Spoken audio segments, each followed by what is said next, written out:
भाई लोग good morning. आज बता दें खेसारी लाल यादव जी तेल्हाड़ गांव पहुंचने वाले हैं। तेल्हाड़ गांव ये बिहार में ही पड़ता है कहीं पे। वहां पर हैं एक पंकज राय जी, उनके घर में एक काली माता के मंदिर का प्राण प्रतिष्ठा जो है वो किया गया है। वहाँ पर खेसारी जी आज जाएंगे दर्शन करने के लिए। कल वहाँ पर ही अखिलेश कश्यप जी, पंकज बिहारी जी और ये कुछ टीम के लोग पहुँचे थे और आज खेसारी लाल यादव जी पहुँचने वाले हैं। हाँ, ये अपडेट है।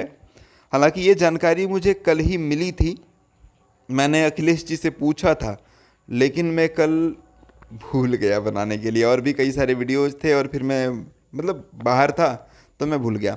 तो बता दें कि आज खेसारी जी जो हैं वो तेल्हाड़ गांव पहुंचने वाले हैं।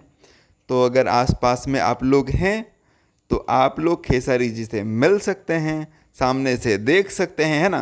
तो इसीलिए मुझे लगा कि इस पर एक वीडियो बनाना तो बनता है। सो सुबह सुबह यही है अपडेट खेसारी लाल यादव जी के फैंस लोगों के लिए। आपको ये अपडेट पसंद आया तो इस वीडियो को लाइक शेयर ज़रूर करिएगा। मैं महेश पांडे और आप लोग देख रहे थे बहुत जी वुड एंटरटेनमेंट।